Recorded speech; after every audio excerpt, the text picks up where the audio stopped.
Emily Thornberry. Thank you, Mr. Speaker. Let me welcome the First Secretary to his new role. By my reckoning, in the 20 years since he first joined this House, he is the 16th member of the party opposite to be represented at Prime Minister's questions. So how about I give him till the end of this session to be able to name all the others? In the meantime, I'm sure that he and the whole House will join me in congratulating Joe Conter and the British and Irish Lions on their historic achievement of recent days. Mr. Speaker, on the subject of British and Irish cooperation, the First Secretary has huge expertise on the practicalities of the common travel area. On that basis, can he tell the House what will happen to the Irish land border if no deal is reached between Britain and Europe by the end of March 2019? I'm grateful to the Right Honourable Lady for her kind remarks. I might take up her offer to try and name all 16 in the tea room later, rather than delay the House now. There are many, many distinguished people of both sexes who've done it in this party, because we, of course, elect women leaders occasionally.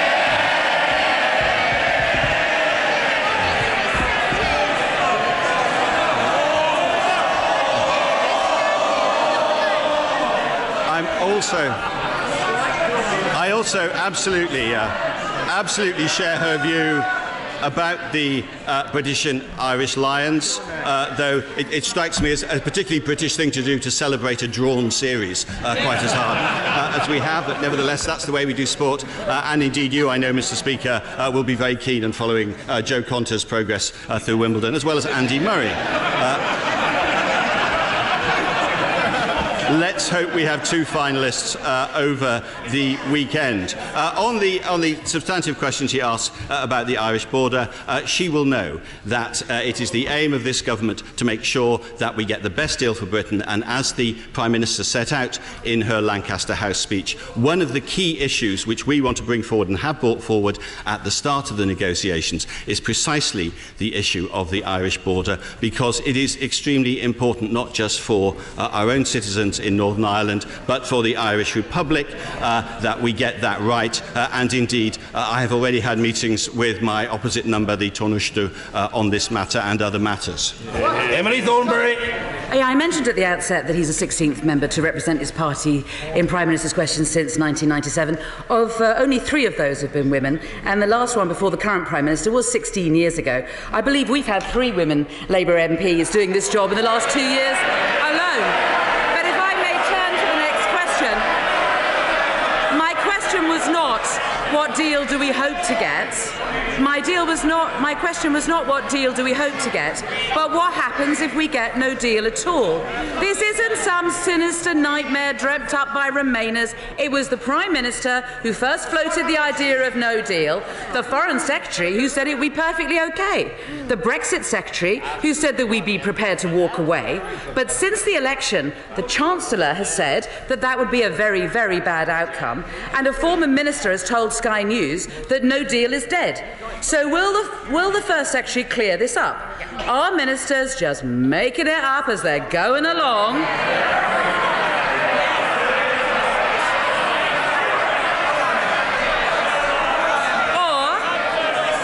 Or is it still the government's clear policy that no deal is an option? I recommend the Right Honourable Lady read the Prime Minister's Lancaster House speech. That is the basis on which we're negotiating.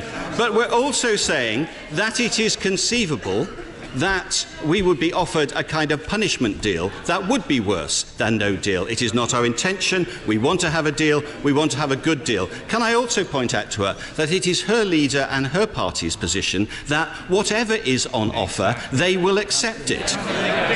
That is a terrible way. That is a terrible way to go into a negotiation, and all I can congratulate them on is their consistency. They have been consistently in favour of unilateral disarmament. They don't only apply that in military matters, they clearly apply it in matters of negotiation on Britain's future prosperity as well.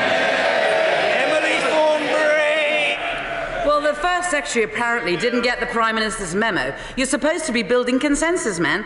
And if we ignore the political bluster, if we ignore the political bluster, I think what we heard was that no deal is indeed still an option. And if that is the case, can we turn to what I might call the East India Club question? Because before the member for Newton Abbot suddenly turned herself into Nick Griffin, this was the question that she was trying to ask. What does no deal actually mean? For our businesses, for our people, and for issues such as the Irish land border. So, can the First Secretary address this question now? What does no deal look like in practice? I'm very happy to address her first point about consensus. I'm always, as you know, a moderate person keen on consensus, and so I very much look forward to sharing the Labour Party's views this morning on the unemployment figures.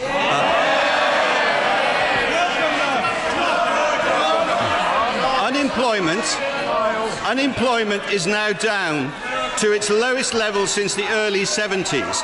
There are many members of this House who weren't born when unemployment was as low as this government has made it. I would hope that she can bring herself in the course of her questions actually to welcome lower unemployment. On the substance of her question, as she knows, we are seeking a good deal for Britain that will enable us to trade as freely as possible with the European Union to protect our prosperity, at the same time as getting trade deals with other important markets around the world. In the last week alone, both the United States and Australia have said they would like to sign trade deals with Britain as fast as possible. So I'm happy to report to her that negotiations are going well and that her fear of no deal is probably overstated. Thornberry! If he wants to talk about unemployment, let me ask him specifically, will he publish the Treasury's assessment of the impact of the no deal outcome would have on jobs and growth in Britain? Will he publish that today? I didn't think so. So let's continue. So if the First Secretary won't tell the House what no... Order. The Honourable Lady must be heard, and she will be, as will First Secretary Green. Members must calm themselves. Emily Thornberry. Much, Mr. Speaker. If the First Secretary won't tell the House what no deal means, can he at least clear up the confusion over whether a plan for no deal actually exists? Because yesterday the Foreign Secretary told me that indeed there was no plan for no deal. 2 hours later, Number 10 fought back and they said there was a plan. The Brexit Secretary might be laughing, but I'm turning to him next because the Brexit...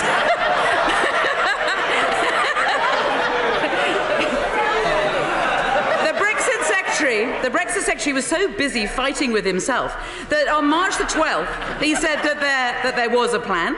On March the 17th he said that there wasn't. On May the 19th he said he spent half his time thinking about it. And yesterday he said that he wasn't prepared to comment. So, can the First Secretary clear up the confusion today? Is there a contingency plan for no deal or isn't there? And if there is, will he undertake to publish it? The Honourable Lady says she's happy to talk about unemployment. I notice she can't bring herself to welcome falling unemployment figures. We will clearly have to try harder to establish consensus on what I would hope would be something that genuinely unites all sides of this House. On the issue of the report, the OBR is publishing its fiscal risks report tomorrow. So if she can be patient, she will see the report she wants. Emily Thornberry! So let's be clear. The First Secretary seems to be saying that no deal is still on the table, but he won't say what it means. And there is a no-deal contingency plan, but he's not going to publish it. This really is 2 steps forward and 2 steps back. After all, if the government seriously wants open cross-party debate about the best way forward for Brexit, surely they have to spell out what all the options look like. So can the First Secretary at least provide some clarity on one issue, and let's try and make some progress today? He has said repeatedly that we want to avoid a cliff-edge Brexit. But under a no-deal scenario, he knows that that must be impossible, because the Prime Minister can hardly storm out of the negotiating room saying that she won't accept the deal and then pop her head round the door again and say, can she have 2 more years to prepare? Because that's not how it works. So does he accept no deal also means no transitional arrangements? Let me try even harder to establish consensus with the Right Honourable Lady. I think we both want a deal. I hope she will agree to that she wants a deal at the end of this. And the reason why I am optimistic that because of our negotiating stance and the position set out by the Prime Minister, we will get a deal, is that we have, for example, made a fair and realistic offer about citizenship to try and remove that problem from the equations. That is a first indication of how we will approach these negotiations. We approach them in a positive state, and we believe that it is not just in the interests of Great Britain, but also in the interests of the other member states of the European Union to reach a deal with what is one of their biggest trading partners. So it is in everyone's interest to reach this deal, and frankly, she said nothing constructive that might contribute to a deal so far, but I will give her another chance. Emily Thornberry! I know the Right Honourable Gentleman is new to this, but the way the rules work...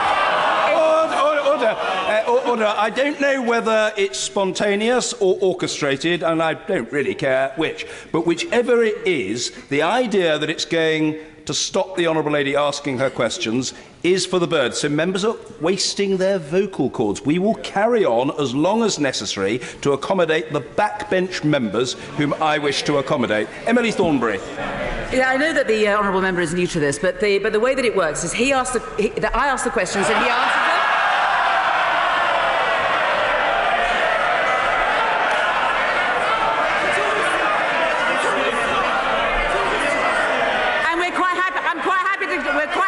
To swap places with them, and frankly, if he doesn't want to continue under these rules, I'm sure there's plenty of other people on the front bench there who'd love the opportunity to audition as Prime Minister.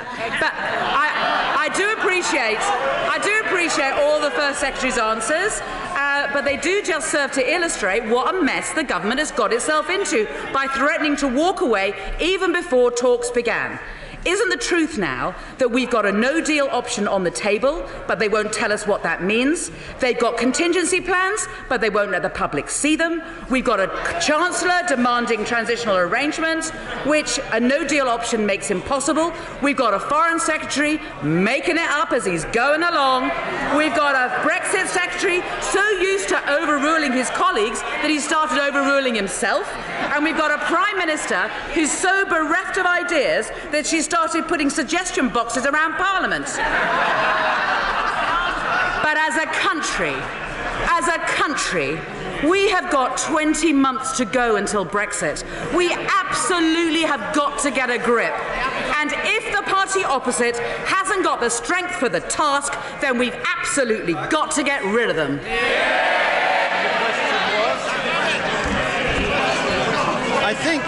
I think there may have been a question somewhere in that. Can I assure the Right Honourable Lady of two things? First of all, that this government is already in the negotiations. She will have seen that. We have started negotiations. They are going well. We said that the first thing we wanted to do was negotiate citizens' rights. That was the first item on the agenda of the first meeting. We want to make sure that European citizens in this country, and equally importantly, British citizens living in other European countries, have as much certainty about their rights as soon as possible. That is what we are negotiating. That is the sign of a practical, pragmatic government getting on with work in the interests of the British people. What we would have, as we've seen from the Labour Party, they've so far, I've counted, had 9 different plans on Europe. They want to be both in and out of the single market, in and out of the customs union. They said they wanted to remain. They voted for Article 50. They split their party on that. And she made one point about whether she would prefer to be at this dispatch box rather than at that dispatch box. I would also remind her of the other event that's happened recently, where the Conservative Party got more votes and more seats than the Labour Party and won the election.